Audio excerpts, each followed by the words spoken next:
Barak Yahweh, Barakatha, Yahusha, Barak Yahweh, Barakatha, Yahusha, Bahashem, Rakakwadash. Double honors to the apostles, the elders. Salutations to you, sincere brothers, teaching in truth and in sincerity. Lesson will be entitled, Sin was before. Lord will you are edified. Sin was before the charagma. Point blank period. 1 John 3 and 4. Whosoever commits sin transgress also the law. This is the definition of sin. Transgression of the law. Transgress, meaning to step across, meaning going beyond the standard of Yahweh, Bahashem, Yahushua. Also, another definition for sin is when we miss the mark. For example, if you have a bullseye, and if we are throwing darts at that bullseye, and if we don't hit that bullseye, then guess what? We have missed the mark, hence sin. Back into 1 John 3 and 4. For sin is the transgression of the law. All right? Now, when did sin occur?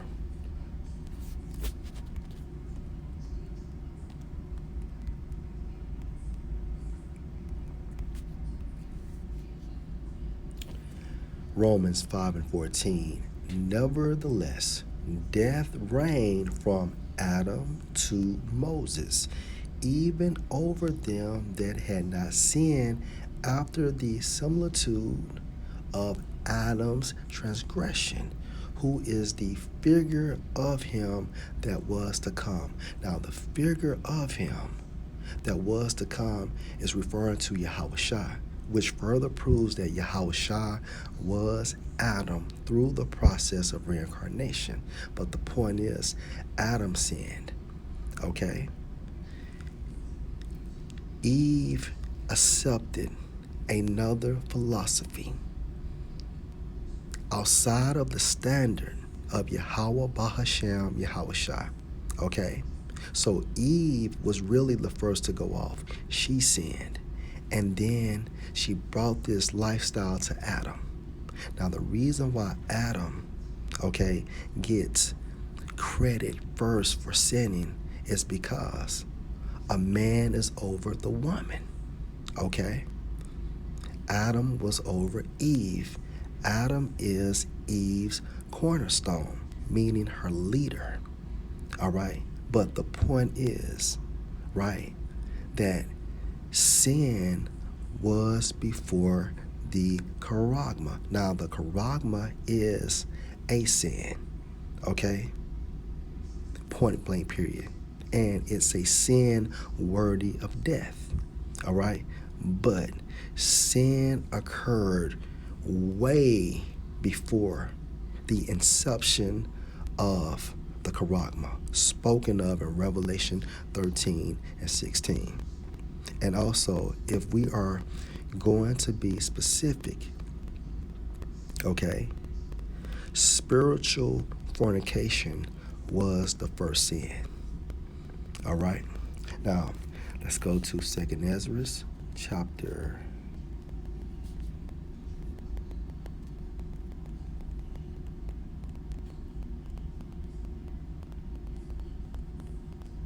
7 and 46.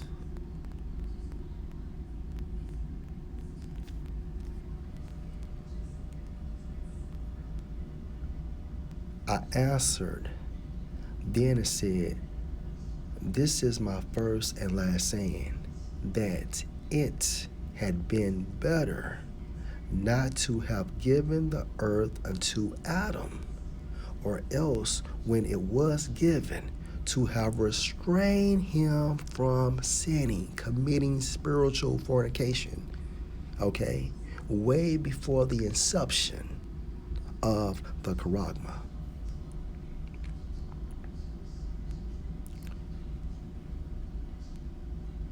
Verse 48. Let's jump down to 48. O you Adam, what have you done? For though it was you that sinned, You are not falling alone, but we all that come of you. Okay? Again, the transgression of the law was here prior to the inception of the charagma. Revelation 13 and 16. And he calls all, both small and great, rich and poor, free and bond, to receive a charagma in their right hand or in their foreheads. This charagma, okay, is an implantable device. But let me go to Daniel chapter 2.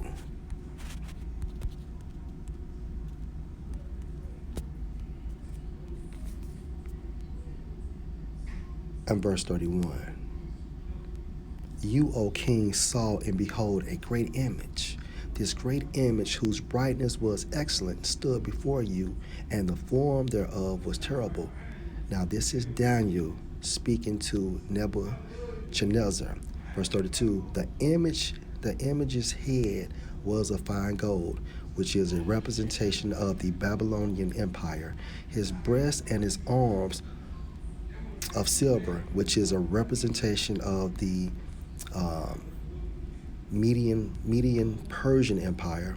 His belly and his thighs of brass, which is a representation for who? The Greek Empire.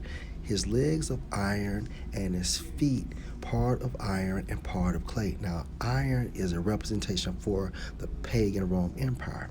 However, the pagan Rome Empire came back as who? The EU. Okay, NATO. And also America is the beast.